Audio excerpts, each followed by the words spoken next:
Rumah sakitnya paling nggak kita tahu siapa yang punya. Apa-apa saya masih bisa ngomong. Kalau sampai perlu-perlu kan begitu.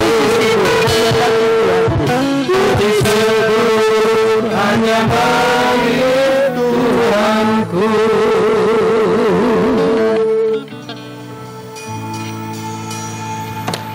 Tiada sikap yang lebih indah kecuali bersyukur kepadamu dalam segala perkara di hidup ini. Bersyukur itulah kemerdekaan kami. Lebih dari apapun yang kami jalani di hari-hari kami. Terima kasih Tuhan. Kau mengukir hidup kami dan membuat kami punya kekuatan untuk menjalani. Menikmati, mensyukuri. Terpujilah Tuhan yang sudah memerdekakan kami dari dosa dan penjara dunia. Di dalam nama Yesus Kristus, kami berdoa memohon pimpinan Tuhan dalam sepanjang perenungan kami akan kemerdekaan bangsa ini dan bagaimana kami mengisinya. Amin. Silakan duduk saudara yang kasih. Baik saudara, kita akan membuka Alkitab kita dari kitab Injil Yohanes pasal yang ke-8 dan kita akan membaca 30 sampai 36 ya.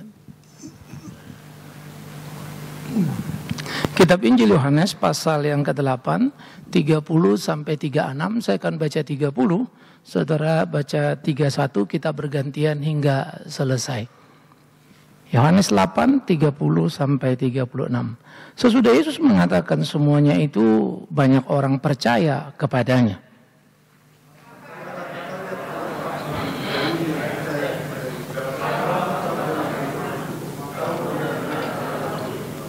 Dan kamu akan mengetahui kebenaran dan kebenaran itu akan memerdekakan kamu.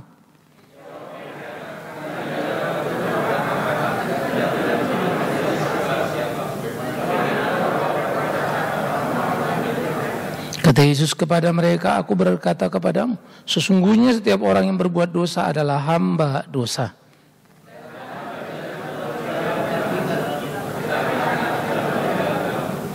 Sama-sama. Jadi apabila anak itu memerdekakan kamu, kamu pun benar-benar merdeka. Saudaraku, diskusi ini dilatar belakangi satu diskusi beragama. Saya sebut diskusi beragama karena Yesus sedang berbicara bukan dengan orang yang tidak mengenal Allah. Dia berbicara dengan orang Israel yang justru sangat merasa luar biasa dalam hidup ini. Paling beragama, bangsa pilihan, begitu ya. Dan mereka merasa berhak untuk menyalibkan Yesus. Keunggulan keagamaan yang mematikan selalu menjadi kengerian ketika fanatisme adalah jiwanya. Sehingga tidak lagi membuka mata terhadap kebenaran yang semestinya, kebenaran yang sesungguhnya. Nah, pada diskusi di dalam bagian ini, maka Yesus berbicara tidak ada yang bisa memerdekakan orang, tidak keagamaan, tetapi adalah kebenaran. Beragama Kristen tidak serta-merta saudara orang yang merdeka.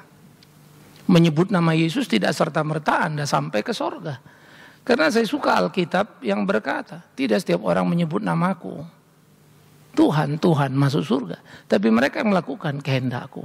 Dan kalau kita melihat lingkar dunia ini, maka tersentaklah kita karena perilaku yang memuji memuliakan Allah yang sesuai kehendaknya bisa kita hitung dengan jari kita.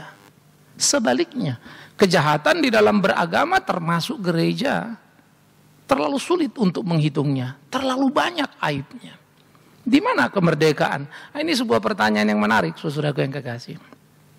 Nah, oleh karena itulah pergumulan akan kemerdekaan menjadi pergumulan yang serius. Ya, hari ini saya membuat satu puisi begitu lalu mengirimkan, membroadcastnya begitu ya. Bagaimana sebetulnya hidup kita menjadi hidup yang merdeka itu? Hidup di dalam Dia, hidup yang menjalani kebenaran, dan bagaimana hidup yang menyenangkan hatinya. Ya, saya coba membuat dalam bahasa untuk semua orang, artinya tidak serta merta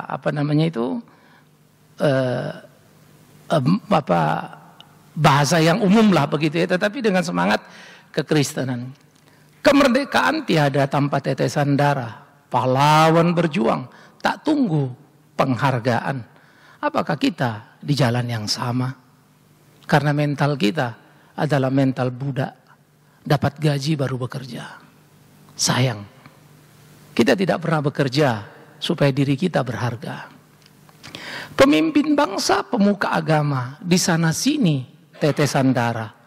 Siapa yang menumpahkannya? Pertanyaan, perenungan, hanya kejujuran memberikan jawaban. Merdeka, tetap merdeka, kecuali rela diperhamba. Jangan tumpahkan darah untuk luapan amarah, untuk segunung serakah, untuk membangun citra. Jangan tidur dengan dosa, agar merdeka tetap merdeka. Jayalah bangsaku tercinta. Saudara, merenungkan kebenaran menjadi sangat menarik. Peristiwa yang saya alami menjadi ladang kekayaan yang luar biasa, persis seperti orang menemukan lahan minyak, membornya dan keluar lebih dari yang diduga. Itu surprise ya. Kalau orang menduga misalnya sedapat ini mengandung sekian juta barel, tahu-tahu 2-3 kali lipat, itu untung besar kan perusahaan minyaknya. Karena kos yang dia hitung hanya dapat 1 juta, tetapi ternyata ada 2 juta misalnya. Keberuntungan yang bisa kita dapat di dalam menikmati kehidupan kalau kemerdekaan mewarnai hari-hari kita. Sebaliknya, orang-orang Yahudi yang merasa mereka merdeka bukan budak siapa-siapa, dan mereka dengan jumawa dalam diskusi selanjutnya berkata, kami bukan hamba siapa, tapi Yesus mengatakan engkau hamba setan. Memang engkau keturunan Abraham karena engkau Yahudi, tetapi sesungguhnya lah engkau anak setan dan bukan anak Tuhan. Kalimat Yesus itu membuat mereka marah luar biasa. Keagamaan yang seringkali membuat kita memang lupa diri, dan ini sangat berbahaya. Keagamaan yang membuat kita berpikir kita sudah layak ke pintu surga karena rajin ke gereja. Saudara, tiap hari Minggu kau boleh datang ke gereja. Tapi jika tidak kau lakukan apa yang Tuhan ajarkan di keseharian kehidupan, justru di sanalah ibadah yang sesungguhnya. Saya suka Paulus, persembahkanlah tubuhmu, all your activity, semua aktivitasmu sebagai persembahan yang hidup, kudus, berkenan pada Allah. Itulah ibadahmu yang sejati. Saya melayani, saya berkhotbah boleh ribuan kali, tidak ada yang hebat di situ. Tetapi apakah ketika aku mengkhotbahkan itu, kujalani dan kulakukan di kehidupan, itulah harta karunku. Ketika kita mulai membangun dan membagi jutaan benda yang kita punyai, Alkitab berkata tanpa cinta kasih tiada maknanya. Bagaimana memberi dengan cinta kasih? Kesadaran diri bahwa bisa memberi pun anugerah ilahi. Sehingga tidak mencatat apa yang kita kerjakan, tapi berusaha berbuat apa yang mesti kita lakukan. Wow, itu indah sekali saudaraku. Ya. Sehingga di dalam bagian seperti ini kemerdekaan itu harus aktual dalam hidup kita. Bagaimana kita menjalani hari-hari. Hidup mati hanyalah sebuah warna saudara. Ya, itu sepembalikan tangan saja jaraknya. Satu tarikan napas. Kalau saya tarik napas tidak bisa kembali, ya mati kan begitu saja toh. Tidak terlalu jauh. Begitu amat sangat dekatnya. Saking dekatnya. Kita tidak pernah bisa menyadarinya. Tiba-tiba ia sudah ada dan datang di hidup kita. Sembari saya menyampaikan firman ini, sembari kita mengulas, sembari saya masuk lalu bercerita kisah bagaimana perjalanan itu. Saudara-saudara, merdeka adalah kata penting dan itu selalu saya imani. Saya sudah dimerdekakannya dari dosa, hidupku hanya untuk Dia. Tidak terlalu penting berapa banyak yang saya kerjakan, dan saya tidak pernah mencantumkan dalam CV yang penting seperti itu. Tapi penting saya selalu ingat apa yang belum saya kerjakan, saya berhitung tentang itu. Jadi saya belajar tidak menghitung apa yang sudah kulakukan, tapi selalu waspada untuk menghitung apa yang belum kukerjakan. Ketika orang menghitung apa yang dikerjakannya, maka ia mengklaimnya 20, tapi dia lupa. Ada 100 yang Tuhan kerjakan baginya. Seperti seorang anak yang menuntut kepada mamanya ketika disuruh kerja menyapu rumah. cerita klasik, lalu anak bilang, mama suruh saya kerja, pembantu dibayar segini, kok saya nggak dibayar?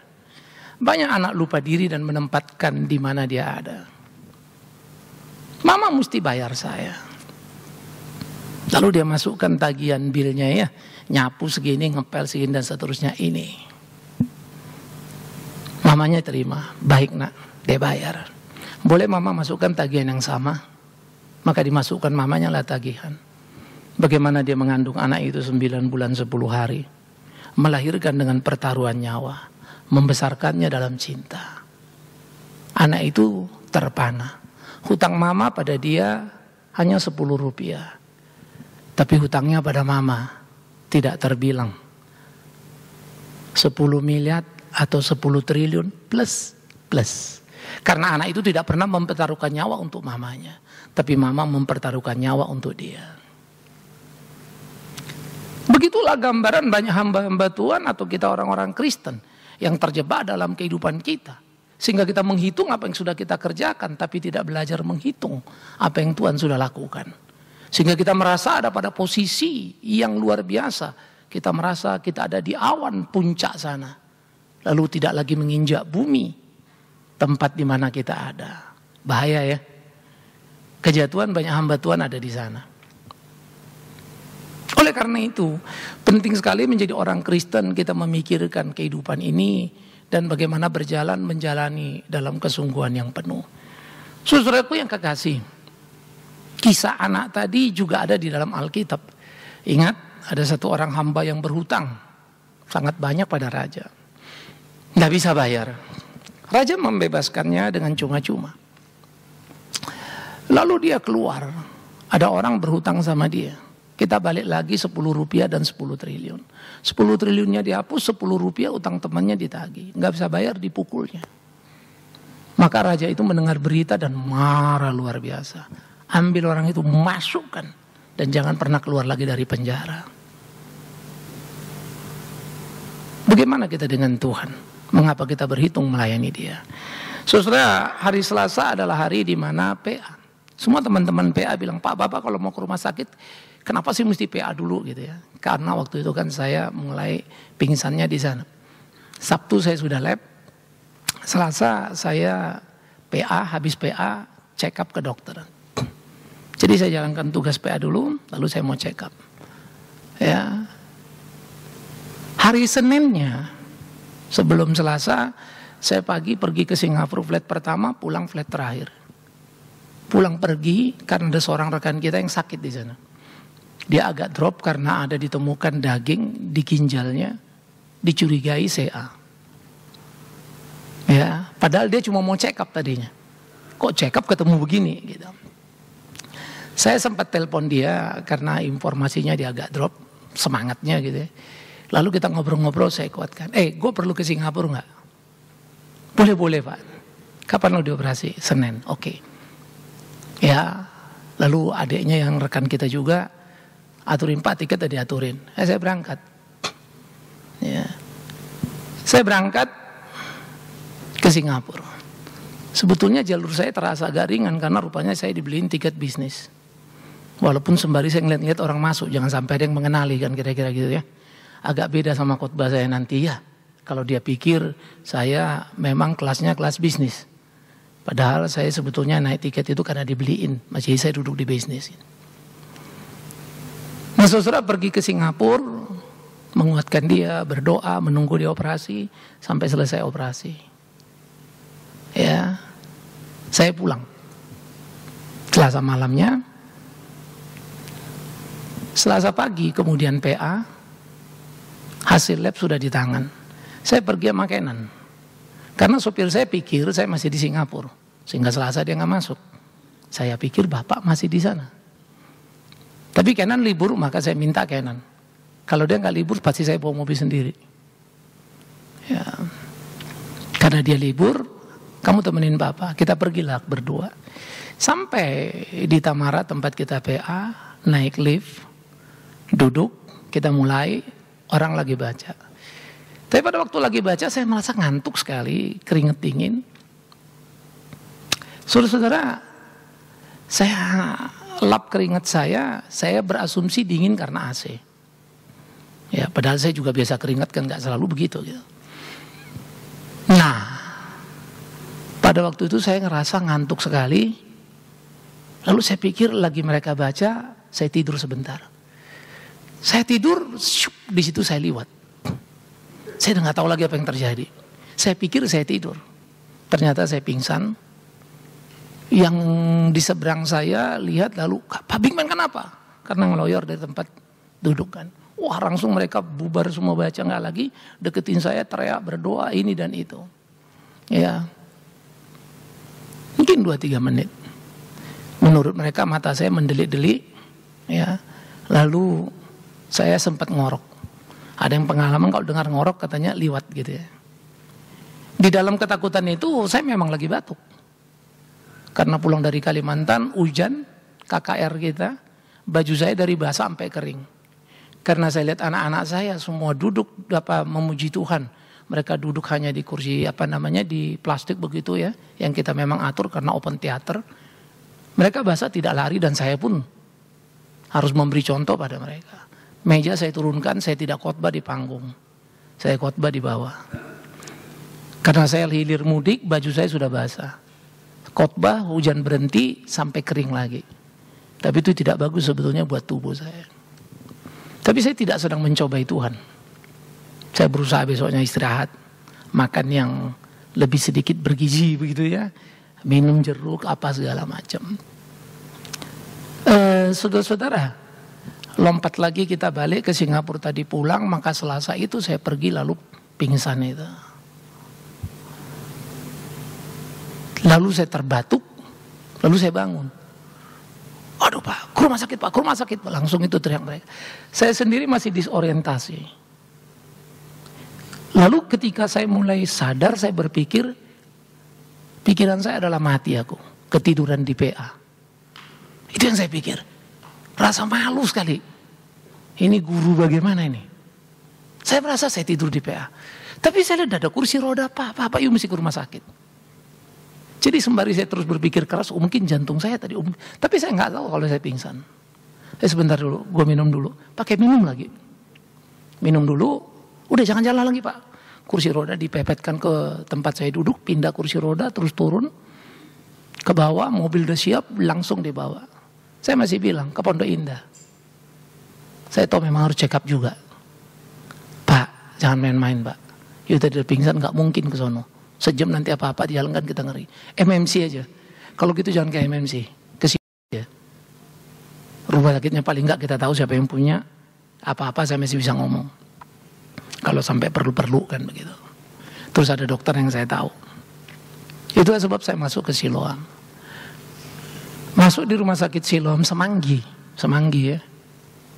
Masuk di UGD, saya diserang lagi, pingsan lagi. Ya.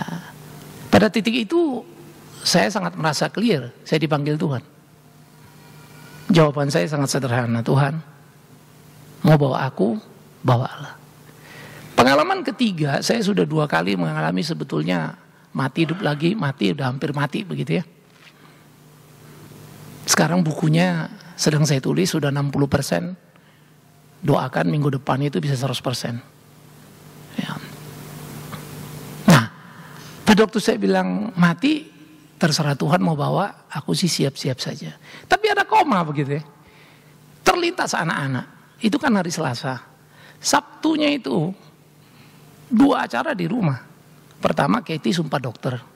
Kita mesti ke UKI pagi. Siangnya Keisha mau lamaran. Tapi kasihan anak-anak Tuhan. Kalau saya pergi sekarang kan gitu.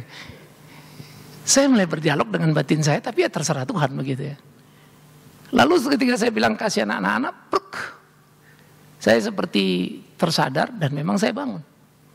Lalu cepat sekali di dalam benak saya dengan segera. Anakku yang di rumah ada 3. Saya selalu berdoa, Tuhan tolong saya menghantar mereka untuk bisa masing-masing berumah tangga. Itu bagi saya kehormatan sebagai seorang orang tua. Lalu terlintas anak-anak saya di Kalimantan. Anak-anak Papua yang baru saya bawa ke sana. Tuhan, 7 tahun mereka perlu untuk nanti jadi sarjana. balik ke Papua. Saya pengen sekolah di Papua, bangun sekolah. Izinkan aku. Ya, nah melintaslah itu semua. Wajah saudara belakangannya. Ini duluan nih anak-anak ini semua. Saya bergumul saudara. Ya, lalu saya diberi alat ICD, ya, implan, kardiologi device itu untuk mengatur sinkronisnya. Jadi ada 3 di sana. Pertama kejut jantungnya, makanya dibilang 3 kabel. Yang kedua untuk elektroda, mengalirkan listrik, karena dalam kita ini kan ada listrik sebetulnya, ada elektrik dari sumber mengalir ke jantung, jantung itu terima elektrik, ini tenaga untuk dia kerja. Saya itu 2 kali itu putus, listriknya nggak nyampe, teorinya mati. Ya. Nah itu satunya lagi itu sinkronis, karena jantung saya ini rupanya nggak sinkron. Pak Yuga juga sama begitu ya, cuman dia pasang alat lebih dulu. Jantung saya ini kalau mestinya kan kalau pompa begini kan, nah saya ini kalau di sini dorong ini lari kemari, ini dorong ini lari kemari. Jadi kalau orang 1 kali pompa mendapatkan katakanlah 100 cc darah untuk disuplai, saya perlu 3 sampai 4 kali mompanya. Akibatnya jantung itu capeknya setengah mati. Kabel ketiga nggak bisa dipasang, karena itu pasang harus bius. Saya nggak mungkin dibius, tekanan darah 40, pompa 20. Itu sudah alat semua ya, udah masuk ini, udah suntik ini, sudah ada gitu. Pompa 20, tekanan 40. Ya, ringkas cerita saudara. Saya dieksekusi pasang alat, nggak bisa kabel ketiga. Tapi entah bagaimana, inilah Tuhan ya.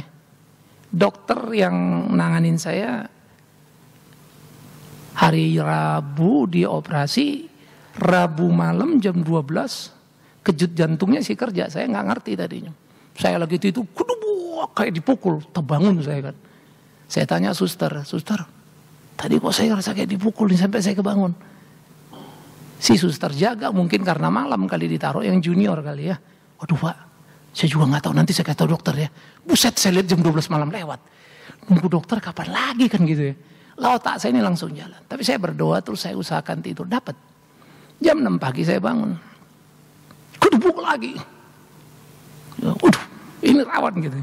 Kira-kira jam 8 dokter ya suster yang senior mereka aplusan jam 7 apa jam 8 begitu. Saya tanya, suster kemarin sebentar, saya kemarin jam 12 ngalamin gini, sekarang ngalamin ini lagi. Pak nggak dikasih tahu, kemungkinan itu akibat alat yang dipasang. Mungkin dia sedikit senior, tapi tetap masih kurang senior. Ya, dalam pengertian penjelasan. Tapi karena dia bilang gitu, mungkin karena alat itu. Asumsi saya alat itu malah nggak kerja gitu ya, ngebukin saya gitu. Ya, lalu CEO rumah sakitnya rupanya ya anak kita juga begitu yang pernah ke Kalimantan. Loh kamu di sini sekarang, bukannya kamu pegang sekolah? Enggak Pak, Papa suruh pegang rumah sakit. Nah, ngobrol-ngobrol lah kita. Ya begitu ngobrol-ngobrol, kedubuk lagi. Dia juga sampai pucat-pucat. Pak Pimpin kenapa ini gitu? Ya ngalamin lagi, sampainya dokter datang. Dokter datang di adjust pakai komputer, buak begitu lagi. Saya kaget, dia kaget, lebih keras lagi.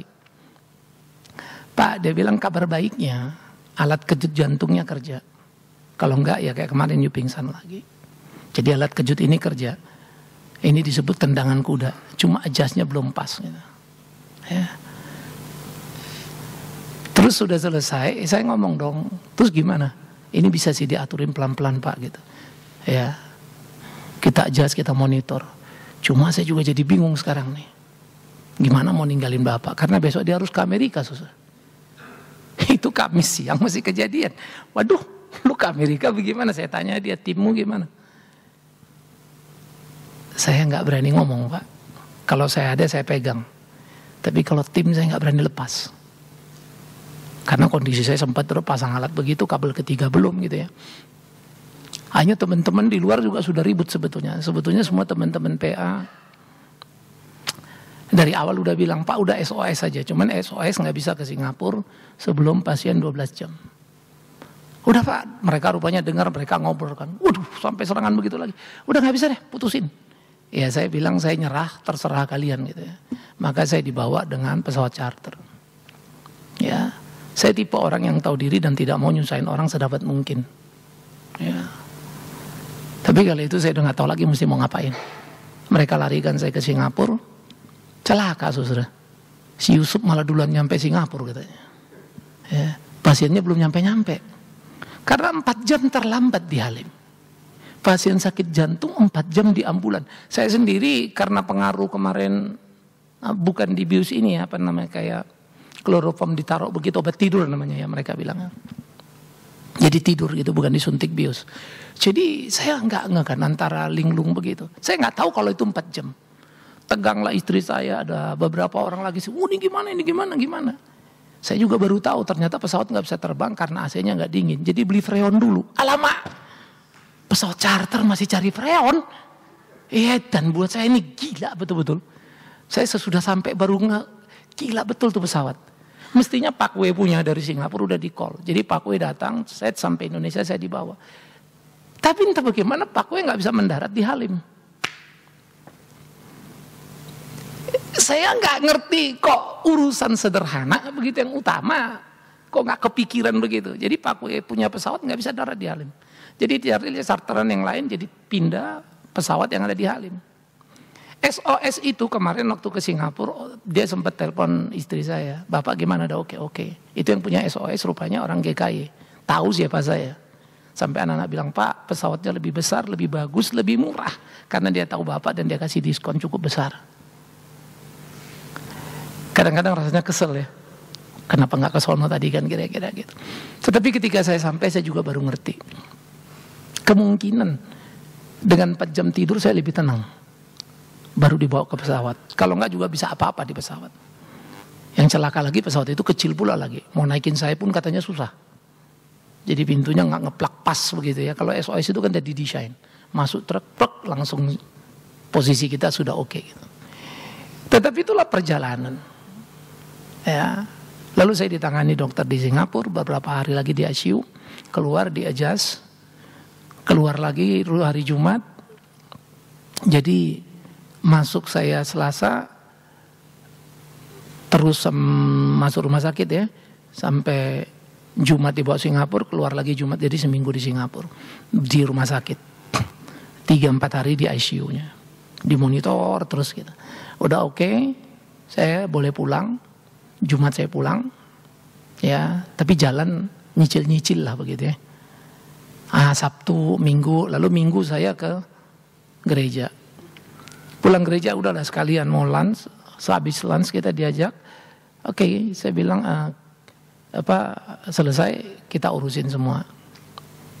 Cuma saya bilang enggak usah diantar dah. Udah nanti saya jalan sendiri aja naik taksi.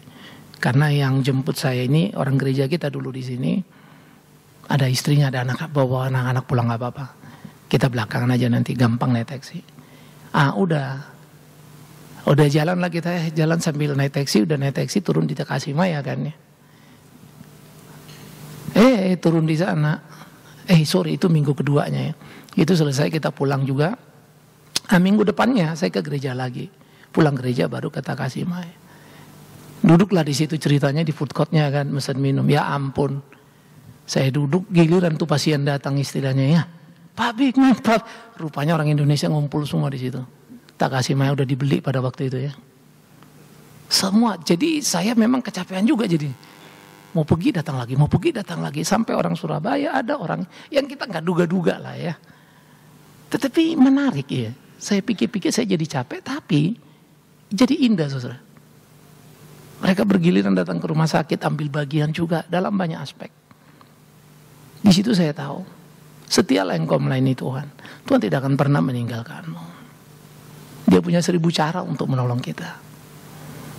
Kalau uang saya yang disuruh saya bayar, ya, oke. SBY lagi melewat ya. Tadi dia bilang nanti kalau kamu kebaktian ganggu sorry ya katanya. Dia udah telepon sih. Istana kan di situ lewat. Ya. Oke. Lagi demo pesawat nggak usah mau keluar ya, di sini aja. Nah jadi saudara-saudara pada waktu itu seluruh apa yang terjadi itu saya bisa melihat akhirnya. Yang mula-mula kok gini, kok gitu, belakangan baru kita lihat. Itu sebab saya selalu berkata, tidak ada yang salah dalam hidup ini. Tidak ada yang salah dalam pemeliharaan Tuhan. Tapi kita seringkali terlambat memahami. Itu yang salah. Kalau kalian mau salahkan hidup ini, yang salah adalah kita. Telat memahami pemeliharaan Tuhan. Tuhan tidak pernah salah. Kita yang terlalu terlambat. Ya, saya bilang thanks God. Akhirnya saya belajar banyak hal. Nah, kabel ketiga mau dipasang itu Selasa minggu ke-3 berarti. Saya di Singapura. Ada 2 aspek. Pertama, dokternya udah echo lihat ada pengentalan darah di pembuluh. Mungkin akibat karena waktu saya masuk rumah sakit pertama, INR saya itu 4, itu terlalu encer. Jadi nggak akan berani orang operasi. Cabut gigi saja saya berhenti 4 hari. Nggak makan pengencer darah dulu, kalau nggak akan bleeding.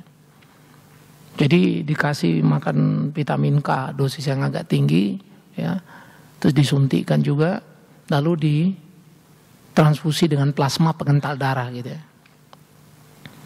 Jadi bukan transfusi darah, tapi plasmanya. Nah, kemudian udah kental baru bisa dieksekusi.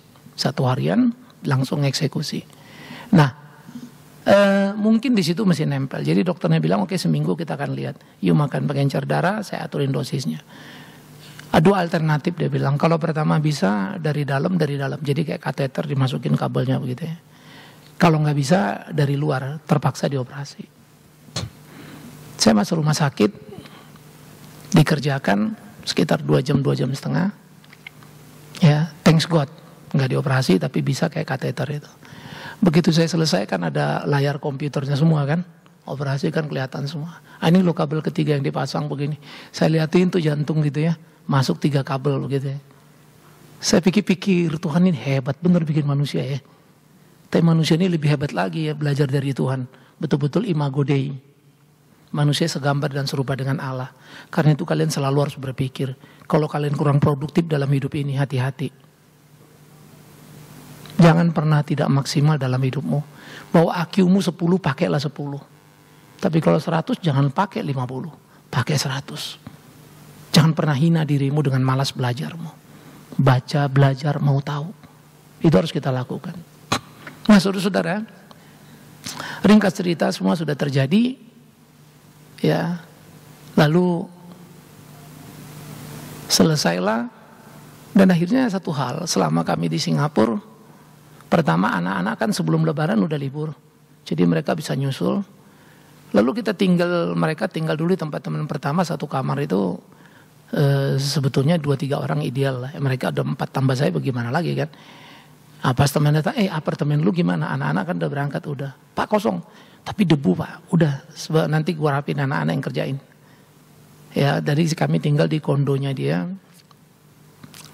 Ada 4 kamar, 3 kamar kita bisa pakai. Ya, udah semuanya serba nyaman jadinya begitu. Karena kondominiumnya juga bagus. Ya namanya juga kondo bukan apartemen. Kondo itu kan di atas gitu ya. Jadi serasa lah kita liburan maksimal dalam tanda petik. Apa yang salah dengan Tuhan? No. Saya terlambat mengerti. Waktu saya ngerti satu-satu, thanks God. So beautiful. Ya, udah jarang kita nggak pernah nggak pernah lagi makan pagi sama anak-anak bareng ya. Karena satu udah kemana-kemana. Kalau di sana mau nggak mau makan bareng terus kan. Kerjanya juga kerja bareng. Lu bersihin sono kan mesti begitu. Mereka beli makanan, kita makan sama-sama, makan siang, makan malam. Wow, 2 minggu itu mahal sekali. Saya masih ada waktu untuk ngobrol sama anak-anak dari peristiwa yang saya alami, bagaimana seharusnya sikap hidup mereka. Tuhan baik. Ya, lalu anak-anak mesti pulang dulu. Selesai semuanya baru saya balik Jakarta. Ketika kami meneropong semuanya, saudara, kadang-kadang saya senyum kecut juga ya. Saya tiap hari naik Innova. Ya, tapi totally yang di badan saya ini 1 Alphard sudah. Saya guyon. Tuhan mestinya tuh Alphard di garasi, yang ini Innova gitu ya. Diganti kan agak lumayan gitu ya. Tetapi itulah kehidupan. How you know? Saya suruh biayain sendiri, saya juga berondokan. Tapi Tuhan baik. Karena itu hari libur saudara, dan pengumuman pemilu, rupanya banyak teman-teman yang istrinya takut lah apa takut pada ke Singapura. Jadi saya punya pengunjung banyak sekali. Kok lagi di Singapura? Saya bilang takut 22 ya, ketawa-ketawa ya. Ya. Jadi hanya banyak sekali ya, ada saja yang datang. Saya tidak rasa saya di Singapura. Karena rumah sakit tempat di mana saya nginep kagak bisa habisnya. Terus saya pindah ke apartemen juga datang semua lagi. Ya, teman yang tinggal di sana ada beberapa orang gitu. Bawain Pak Bigman pasti udah kangen ya, atau lumpia apa kroket begitu ya. Waduh, kita jadi rasa terperhatikan. Maka satu yang ingin saya katakan pada tiap kita, jangan berharap apa yang saya alami saudara alami, karena lukisannya beda-beda, bentuknya bisa macam-macam. Saya sakit, mungkin saudara lain. Tapi satu hal yang saya bisa katakan, kalau betul engkau orang yang sudah merdeka, maka tunjukkanlah kemerdekaan itu dalam hidupmu. Jangan cengeng. Jangan bilang Pak Bigman kan enak karena punya banyak teman. Demi Tuhan yang hidup dari sini saya akan bicara. Temanku ini rata-rata dapat 14 tahun terakhir. 12 lah kali. 12 tahun terakhir ketika kami memulai Mika, Tuhan beri secara personal. Dari Mika saya mengenal banyak orang. Tidak sia-sia saya jungkir balik ke sana. 2000 sampai 2006 kami bolak-balik dengan Pak Yuka dan teman-teman membangun itu. Saya 2000 dioperasi klep, pasang titanium. Medtronic juga mereknya. Sekarang pasang ICD Medtronic juga. Kemarin saya sempat bercanda sama orang Medtronic. Tolong kasih tahu bosmu saya pemegang saham sekarang. Karena ada 2 alat di sini. ICD, klep. Ya. Jadi sangat indah. Nah, kemudian yang menjadi menarik ketika teman-teman ini bertambah terus begitu ya. 2006 tapi saya jebol masuk rumah sakit. Kecapean. Pantangan saya itu gak boleh capek, bukan makan. Ya, Tuhan baik sama saya. Kau gak boleh capek Bigman. Tapi kalau mau makan cukyok boleh gitu ya kira-kira ya. Tahu cukyok kaki babi ya. Jadi saya gak dosa urusan itu. Tapi gak boleh capek. Tapi buat saya itu dilema yang paling berat. Bagaimana lah pelayanan gak capek. Apalagi mikirin saudara-saudara ya. Yang sehari kelihatan 2 hari hilang kan. Nah, yang seringkali kurang setia ya. Lalu bergumul terus. 2006-2008 Tuhan kasih kita satu ruko, kita beli.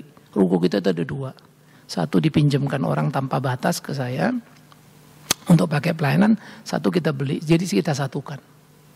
Nah, nanti yang untuk ini saya akan bereskan satu lagi supaya gereja beli yang ke satu ini. Karena kemarin yang punya juga datang itu punyanya Pak Oto sebetulnya. Saya rasa saya mau dipanggil Tuhan saya akan datang. Ya. Kita nggak tahu kapan kita mati. Saya atau kamu duluan. Tapi yang jelas sebelum kita mati kita bereskan urusan gedung ini kan kira-kira. Ya supaya dia bisa lepas. Ya jual aja lah. Walaupun udah dipinjamkan sebetulnya baik sekali. Pakai bertahun-tahun kita gagal bayar. Nah.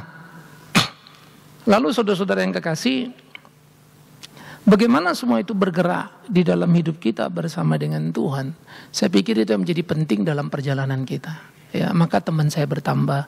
2006 saya opnam seminggu, 2008 opnam seminggu, 2009 saya berobat jalan 2 minggu di Singapura. Saya selalu punya kisah unik. Saya berobat di sini jalan, Pak. You jangan begitulah, you ke Singapura. Iya. Nah, ini sudah ada teman-teman PA. Ya saya bilang aja iya terus ya. Iya tapi saya nggak pergi. Lalu dia telepon istri saya, kasih tahu Pak Bigman ya. Jangan lagi iya melulu tapi gak berangkat. Itu uang saya ada transfer segini cukup gak Bu? Waduh, gak usah. Enggak. Bapak harus ke Singapura check up. Akhirnya kami pergi ke Singapura saja. Karena masalah saya bukan gak mau ke Singapura. Begitu ke sana duit kita kan berat begitu ya. Pulang kere kan susah kita. Tapi karena dia dikirim duit ya pergi dong. Karena memang itu persoalan sebenarnya kan ya. Saya berangkat. Sehingga check up rutin Pak, tolong ya. Dokter bilang apa 3 bulan sekali. Lu mesti pergi. Malah dia ngingetin saya, Pak, kalau gak salah ini udah 3 bulan lu mesti pergi ke Singapura.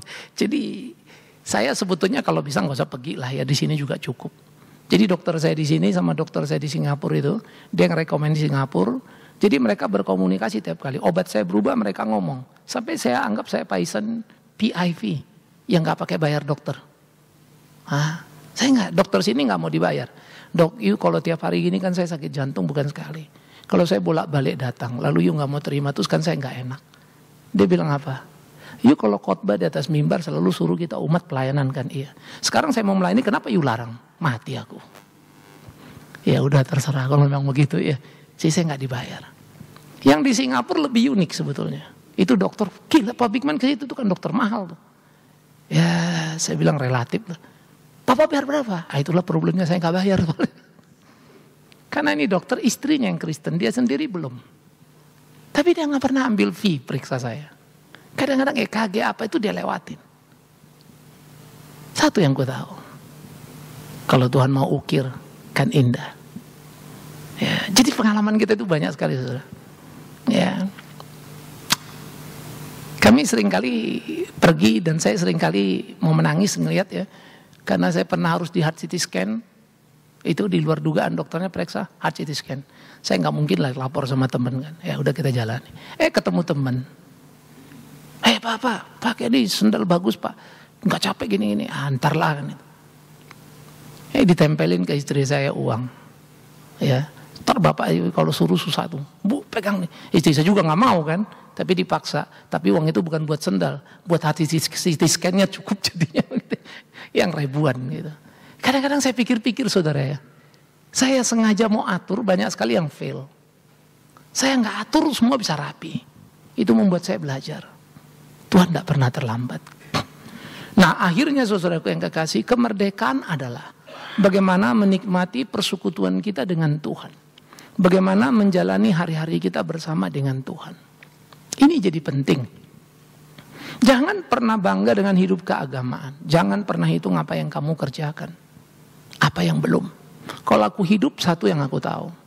Tuhan mau aku menyelesaikan apa yang dia sudah percayakan. Maka akan kulakukan. Hanya saja secara manusia tentu saya harus bijak, bukan? Maka pelayanan saya yang ke kantor-kantor, saya sudah cancel sampai Agustus, September, bahkan sampai Desember kita lagi mau reschedule semua. Tahun depan, habis Desember ini, terus tahun berikutnya pun saya nggak akan terima lagi. Jadi saya akan fokus lebih banyak supaya nggak lari sana lari sini begitu ya. Jadi fokus pada beberapa bagian saja yang utama. Jadi banyak yang saya lepas.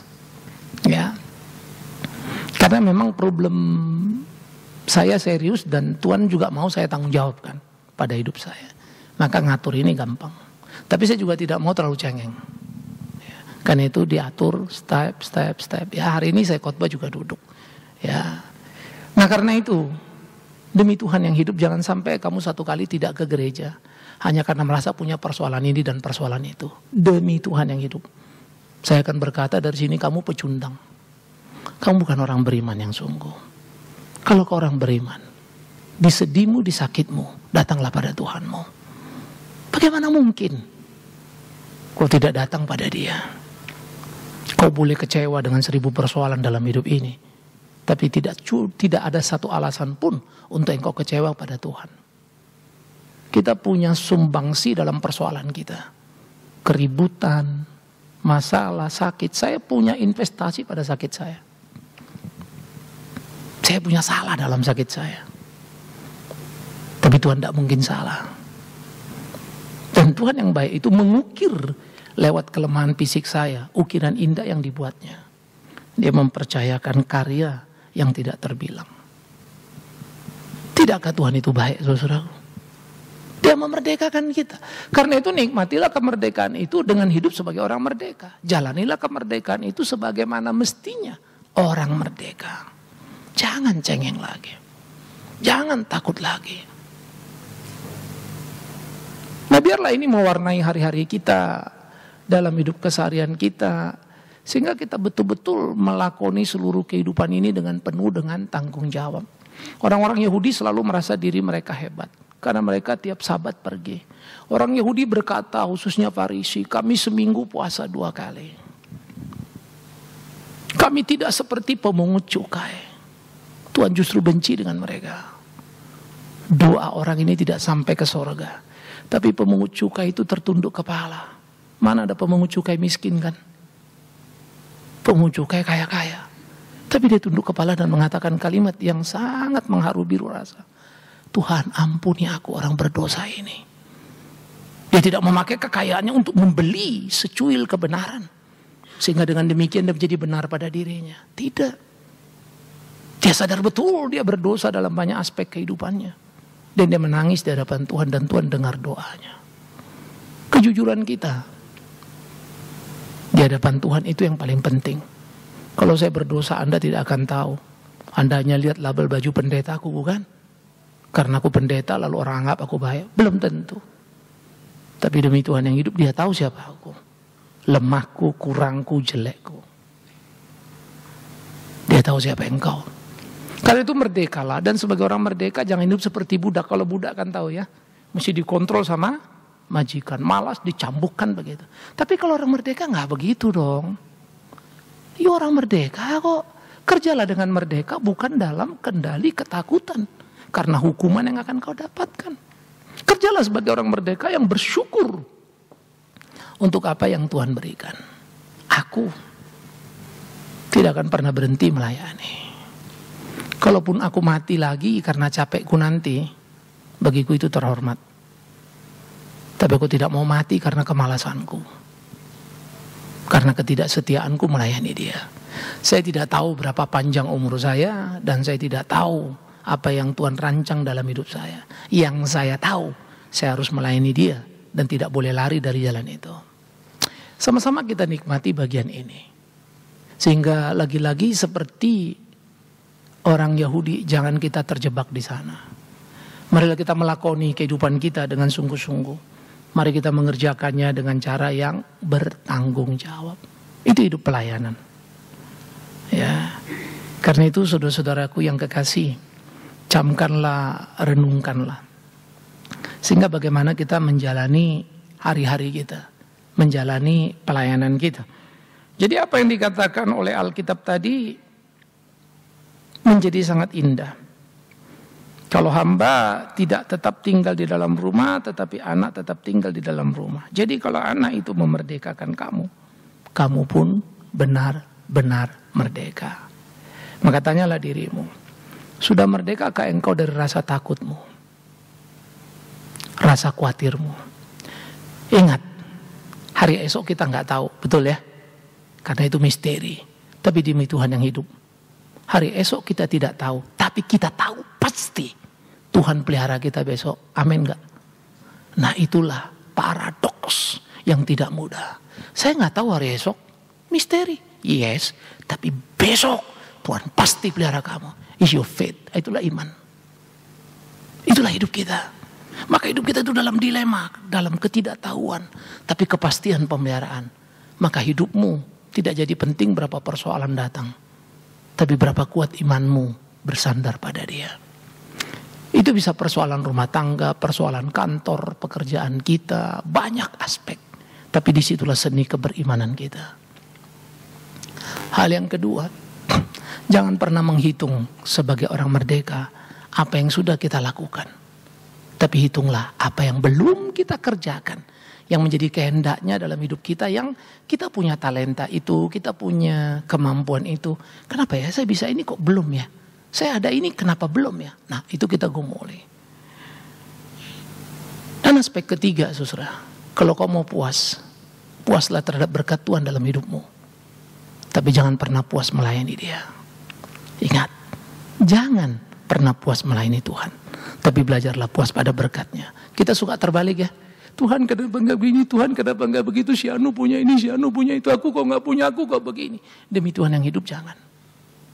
Sebagai seorang pendeta, jam terbang saya lebih tinggi dari banyak orang.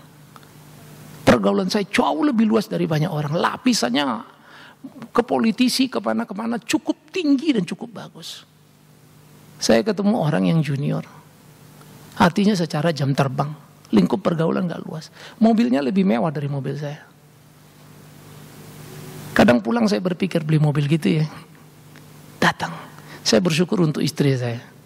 Ya, dia pasti bilang, apa ini juga udah cukup.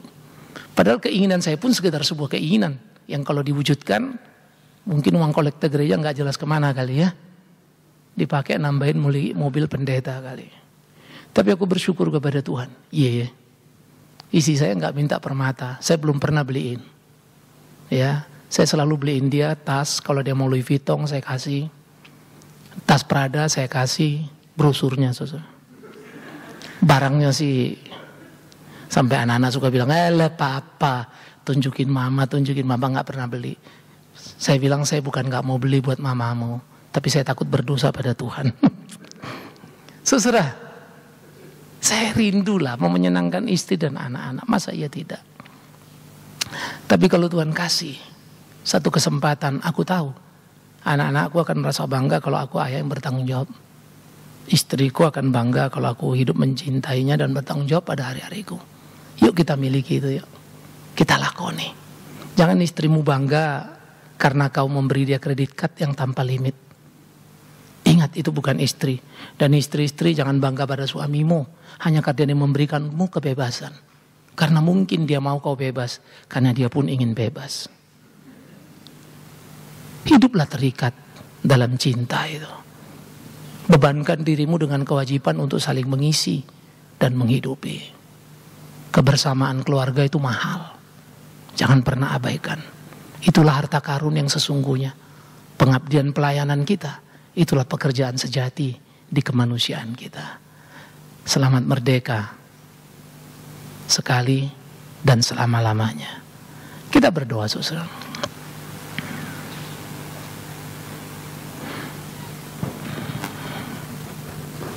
Firman-Mu menginspirasi kami. Hari hidup kami menjadi cerita tak terbantah Tuhan tidak pernah meninggalkan kami. Tolong Tuhan, supaya kami tidak lagi takut akan hidup ini. Kami merdeka, tidak lagi terjajah. Tolong Tuhan, supaya hidup kami penuh dengan warna sukacita. Karena hidup mati sama indahnya. Hidup melayani-Mu, mati bersekutu abadi dengan-Mu. Suka duka tidak ada yang salah. Suka hanya alat membuat kami tertawa, tapi duka membuat kami berenung dan bijaksana. Tuhan, Kau baik. Kau memerdekakan kami untuk memahami berbagai misteri dalam hidup ini. Kami yang lalai dan seringkali terlambat. Bahkan kami menggugat. Ampuni kami di ketidaktahuan kami. Jadikan kami pelayan yang melayani dengan hati. Yang tidak haus puji. Tapi yang selalu mengabdi. Dan tidak menghitung karya diri. Melainkan berkat ilahi yang limpah dalam hidup ini. Kepadamu kami berdoa di kemerdekaan ini. Kami juga berdoa bagi bangsa kami. Tolonglah, pimpinlah. Panjang sudah kemerdekaan kami, tapi warna-warni kebusukan masih panjang. Kami rindu bau harum. Pemerintah baru kiranya boleh menjadi harapan, mewujudkan kejujuran, sehingga rakyat yang masih banyak terpuruk tertolong dari kemiskinan mereka, dari kebodohan mereka.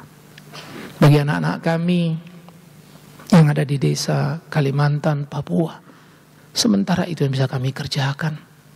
Masih banyak tempat lain kantong-kantong Kristen yang diwarnai oleh kemiskinan dan kebodohan.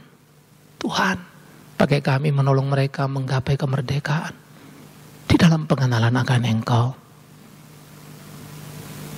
Biaya seringkali kami takuti, tapi kami melihat bagaimana Tuhan memelihara. Karena itu tolonglah, supaya kami terus dan tetap melangkah dalam hari-hari kami, hidup melayani-Mu. Terima kasih Tuhan. Dan akhirnya kami serahkan seluruh kehidupan kami ke dalam tangan Tuhan. Tuhan yang tolong, Tuhan yang pimpin. Dan biarlah cinta kami pada anak-anak kami yang terpinggirkan, anak-anak kami yang miskin, anak-anak kami yang bodoh, saudara-saudara kami yang ada di sana. Tak sekedar bicara tentang mereka, tapi kami boleh mengayunkan langkah datang, mengulurkan tangan, berbagi apa yang ada. Menyenangkan hatimu ya Allah. Terima kasih. Dalam nama Yesus Kristus, biarlah semua apa yang kami kerjakan boleh menjadi sumbangsi nyata dalam hidup berbangsa dan bernegara. Amin.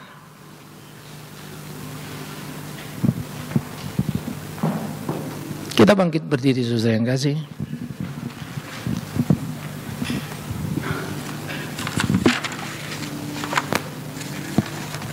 Bersama segala gereja dan abad dan tempat, mari kita mengakukan iman rasuli sebagai berikut.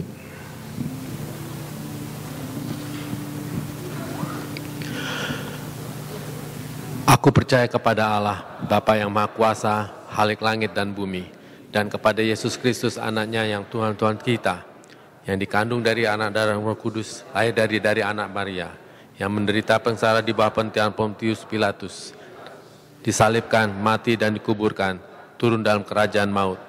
Pada hari yang ketiga, bangkit dari pula ada orang mati, naik ke surga, duduk sebelah kanan Allah, Bapa yang Maha Kuasa. Dan dari sana ia akan datang untuk menghakimi orang yang hidup yang mati. Aku percaya kepada Roh Kudus, gereja yang kudus dan am, persekutuan orang kudus, pengampunan dosa, kebangkitan orang mati, dan hidup yang kekal. Amin. Saudara dipersilakan duduk kembali.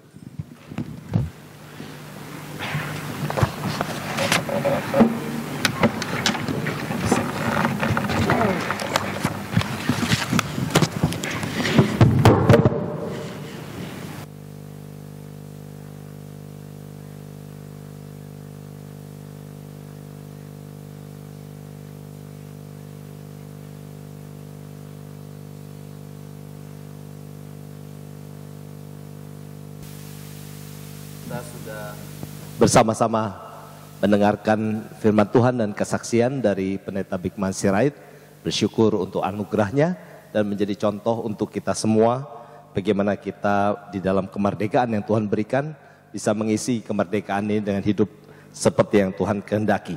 Sekarang tiba waktunya kita diberikan kesempatan untuk memberikan persembahan kita. Ada 2 kantong persembahan, satu yang hitam untuk operasional gereja dan yang merah untuk PAMA. Firman Tuhan mengatakan demikian, sebab itu marilah kita oleh Dia senantiasa mempersembahkan korban syukur kepada Allah, yaitu ucapan bibir yang memuliakan namanya. Dan janganlah kamu lupa berbuat baik dan memberi bantuan, sebab korban-korban yang demikianlah yang berkenan kepada Allah. Amin. Mari kita mempersiapkan persembahan syukur kita dan kita menaikkan pujian, sudahkah yang terbaik kita berikan pada Tuhan.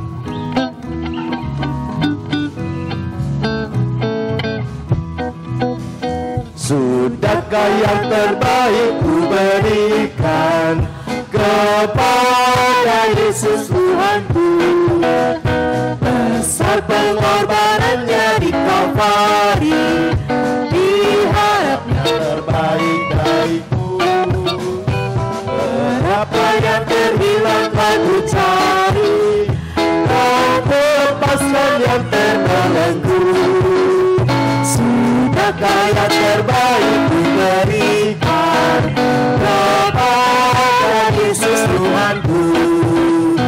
Begitu banyak waktu yang kedua, sedikit ku berbagikan. Kurang kasih kepada Yesus,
Bapa yang sembilan kami cari, dan bulan yang menunggu.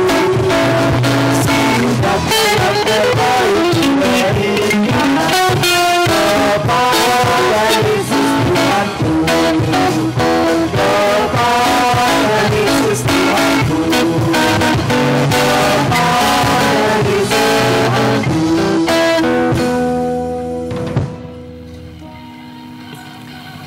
Maha besar Bapa Surgawi, tak henti-henti kami bersyukur berterima kasih kepadamu, karena Engkau adalah Bapa yang sungguh setia, selalu setia memeliharakan hidup kami dengan sempurna, walaupun kami sering kurang setia kepadamu. Bapa yang baik, kalau dalam kebaktian ini kami boleh memberikan persembahan, itu adalah anugerah-Mu semata, karena siapalah kami boleh memberi kepadamu. Karena apapun yang kami berikan, berapapun yang kami persembahkan, kami menerima itu terlebih dahulu dari kemurahan-Mu juga. Karenanya Bapa, terima dan berkatilah persembahan yang telah dikumpulkan ini, agar dapat digunakan untuk puji hormat bagi nama-Mu saja. Berkatilah tangan-tangan yang telah memberikan persembahan, bahkan tangan-tangan yang belum memberikan persembahan, supaya di hari-hari mendatang kami lebih bersukacita lagi memberikan persembahan kepadamu. Kami hanya ingin memuji-Mu saja, meninggikan-Mu, memuliakan-Mu dalam hidup ini. Terpujilah Engkau Bapa, kekal selamanya. Dalam nama Tuhan Yesus Kristus, Juru Selamat kami yang hidup, kami berdoa. Bapa kami yang di surga, dikuduskanlah nama-Mu, datanglah kerajaan-Mu, jadilah kehendak-Mu di bumi seperti di sorga. Berikanlah kami pada hari ini makanan kami yang secukupnya, dan ampunilah kami akan kesalahan kami, seperti kami juga mengampuni orang yang bersalah kepada kami. Dan janganlah membawa kami ke dalam pencobaan, tetapi lepaskanlah kami daripada yang jahat, karena Engkaulah yang mempunyai kerajaan dan kuasa dan kemuliaan sampai selama-lamanya. Amin. Jemaat tetap berdiri. Sebelum kita menaikkan pujian penutup dan menerima berkat Tuhan, kita akan membaca bersama petunjuk hidup baru yang akan memimpin kita dan mendorong kita memasuki minggu yang baru ini. Mari kita membaca bagian ini bersama-sama dari 1 Petrus 2 ayat yang ke-16.